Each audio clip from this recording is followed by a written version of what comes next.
If you've seen the most recent videos of your favorite balloons tubers like ISAB or Ethan Reed or Doubloon, then you probably would have seen a new encrypted secret, as they so call it, where, spoiler alert, you put down a super monkey in the middle, sacrifice $50,000 in each category, but also put T zeros on the corresponding graves. Just watch Mac and Rose's video, he explains it in depth. Then the floor disappears and Ghost Guy comes around. So what this does is it's supposed to act like a Navark, as in, it hooks in Z on Gs, BFBs, DDTs, Moabs, but it also does damage to regular balloons, and it also does damage to bads, although pretty much nothing to either bads or super ceramics. So this is just like a BMA. Now the reason I'm actually doing this is because I do not understand why you would take away the most valuable place on the entire map, the place where you can see the balloons the best, can maximize your PS, maximize your damage, and just make it a good BMA. I don't know why you would do that. So I'm going to be seeing how far I can get with the thing, and then I'm going to see how far I can get without the thing. But without using the secret, I'll just refer to it as Ghost Man appearing.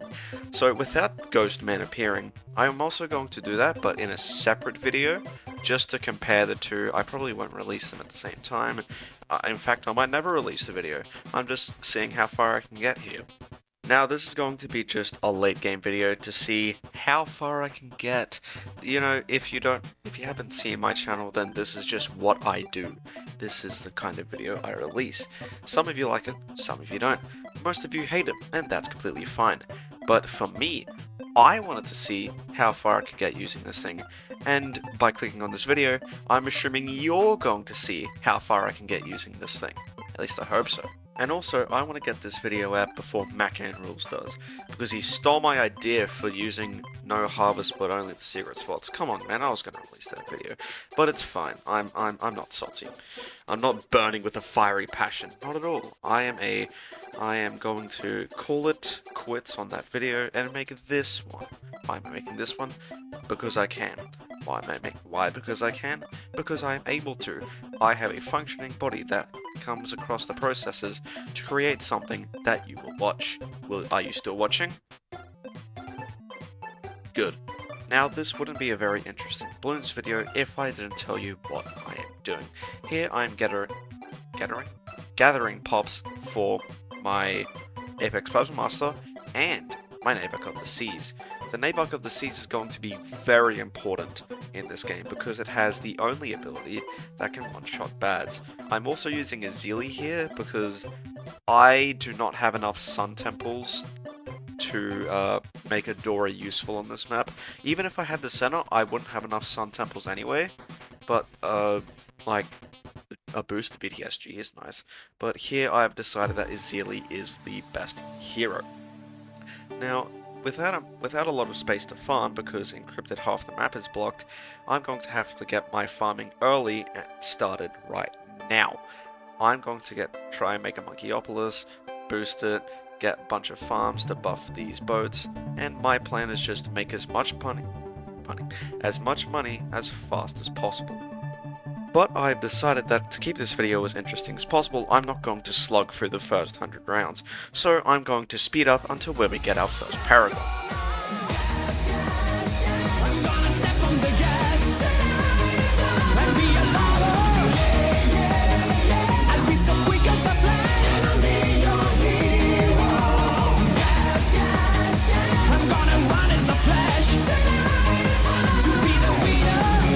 As you can see, we are getting our Dark Paragon down the bottom right of the area, or the square.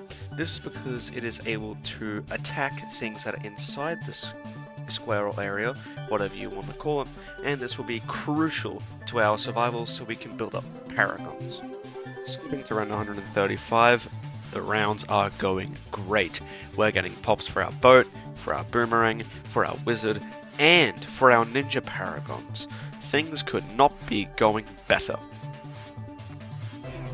That is what I thought. Oh, hold up. Oh. Oh, that was so close. Even though I had narrowly escaped imminent death, this was good news. The Dart Paragon was able to defend around 140 fortified bad, and bads wouldn't be able to get that strong until around 180, so we should be good for the next 40 rounds, and that is enough time to get up some money, get some pops for the Paragons, and keep on playing the game. The next few rounds were not really that exciting, so I'll just gloss over them, but round 158, I died. And so I debated whether getting the Glaive Dominus, and I wanted to get it, so I saw what degree it was degree 75, so I had to re-exit out of game, and try to beat this round without trying to get the Glaive Dominus. What was even worse is that I had this playing overhead, so I was kind of distracted. This was taking away from my XP excellent gaming play, so I had to persevere to see if I could defeat this round without two Paragons. Oh wait, that was easy. Oh, guess the Apex is good enough by itself. And after moving the permit charge to a different location so that the Paragon won't be wasted in the center, I finally got my degree 80 Boomerang Paragon. This is great! Now I have two Paragons to do the work instead of just one. Better yet, it's around 166, so I actually don't have to work at all, so the Paragons of the Dart shall not have to survive by itself. However, there is a problem. As you can see on screen, the Boomerang can attack bads when they're right on top of him. However, he cannot attack bads when they are behind a wall. This presents quite a problem, because this is lost DPS, and the only part of the Boomerang that actually can see inside of the structure is his glaives, his rotating orbital glaives. While they are very strong, they are not the main attack, and the main attack is what makes the Glaive Dominus the Glaive Dominus. However, the glaives are also what make the Glaive Dominus the Glaive Dominus, so we should be alright for now. And now is going to be quite a while, at least until round 180, because that is when I decided to get my Wizard Paragon. Not only did I place it on the carrier flagship so it could see over, I also placed it on the carrier flagship so it could see in the middle. This is an excellent spot for the Wizard Paragon to go. Also, did I mention I got the Ninja? I forgot to mention that. I'm stupid. I forgot to take my my memory medicine today. I don't have memory medicine, and I don't know why this screen is so flipping laggy. What? Why is it so laggy? So I didn't get the Paragon degree I wanted, so I exited out, went back in to get a little bit more pops, and now all I need to do is get a degree 80 Ninja and a degree 80 Wizard. This shouldn't be too hard because pops are easy to come by in the higher rounds, like 182. However, I underestimated how many pops I would actually need for the Wizard Paragon, because it was 13 rounds later that I finally managed to get it above degree 80. Now I have 3 degree 80 Paragons, and all of them are in quite good spots. Now all I need to do is get the Boat Paragon, which is degree 79. God damn it. Okay, so exit out, that's fine, just get a few pops. The Dart Paragon. The Boat Paragon is easy to get pops for anyway, and there we go. Now I do want to place down the boats, or at least the carrier flagship, so I can have more things that can see over the wall. For example, the Ninja cannot see over the wall when it is on the Navarre, so I have to put it on the higher platform with the carrier flagship, and the other platform can be used for something else that can probably see over the wall and is a tall tower. This is a very good spot and the setup is looking nice. But it won't be looking nice for long, because I have discovered a crucial flaw. I am running out of money fast. See, this farming setup was designed to get me all the Paragons, and I did calculate that. By around 250 I will probably have a degree 80 of all the Paragons. However, as you can see on screen, we only have 6, and I still have the Sub-Paragon and the Ace Paragon left. The Sub-Paragon can probably just be submerged as a degree 1, but the Ace Paragon is the most expensive thing in the entire game. On Impossible, it's more than $1 million, and on easy mode even, the entire sacrifice for the cost is over 3 million. I only have 2.2, and I still have to get the sub, I have to get all the temples, I have to get the VTSG, and I have to get the other sub towers. So at this point, I'm just hoping and praying that I'll be able to survive for long enough to get the amount of money that I actually need to live. However, the Ace Paragon is not going to get any cheaper, so I decide to get the less expensive stuff out of the way first. I get down a VTSG and a support temple to buff it. I also get down my Sub Paragon and Submerge it so it can lessen the cooldown of my abilities. I also finally get the secret thing in the middle of the map. I have no idea why I didn't do that before, probably for lack of money, I don't know. But also because that middle spot is very useful for me to get the pops. However, it is now acting like a permanent BMA, which is very useful. However, what's not useful is the fact that I still need all these temples and I need the Ace Paragon. Why is the Ace Paragon so expensive? I finally managed to get that pesky Ace Paragon, the one that cost me $3.1 million. Why is it so expensive? I'm broke. But not really, because I now have $1.4 million in the bank, which is fun. Now, there is only one thing left to do, and that is to farm until I die. That's a lie. I'm going to farm until I have around $2 million. Well, that's the plan. And then I'm going to sell all my farms, get down a bunch of temples, get down a bunch of useful T5s, like debuffs, high attacking towers, and I'll just ultra boost the crap out of everything, so that I can create the optimal setup so that I can survive. The final stages of the setup begin building on round 291. I get down a few temples, and I manage to get them to ultra boosted. And on round 301, I'm able to finish the setup with the amount of money that I have. However, I do acknowledge that a massive portion of the left side of the map is unused space that could have been used to fit more T5s. This is probably because of my lack of farming, or because of my lack of caring. At this point, they're both practically the same. And all we have to do is just sit and wait to see when the setup will finally crumble. Oh, my voice kind of died there. When the setup will finally crumble. Did that sound good enough? I felt like that sounded good enough.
Oof, round 327 is where we die. I'm showing the pop counts on screen because obviously that's what you do at the end of every late game video. Izili was quite a help near the end, although I didn't really put her down during the beginning because she would have just leveled up simply too slow, plus it would have been a little bit of a waste of space. Now, if I had to change anything about the setup, it would be the fact that I would put stuff down in the left and the right. I have $2 million, what am I doing? That's so much stuff. That's so much money that could have been used to put like super monkeys, or even beast handlers would have been useful there. That's a bit of a stretch, but that's true. Oh man, that was actually so disappointing when I look back. When I first saw that, I was thinking, why is there $2 million just sitting there? I could have used that to actually defend and maybe even get to 330 or even 340 and maybe even 350. I'm not sure. Whatever you want to do after this is up to you. You could go try it yourself. I do recommend testing the new secret. That's what everyone's calling it. But final analysis, never get it in the late game. The middle is just such useful space for you to put extra towers. I mean, come on, Ninja Kiwi. If you're gonna put something in a map, at least make it a little useful.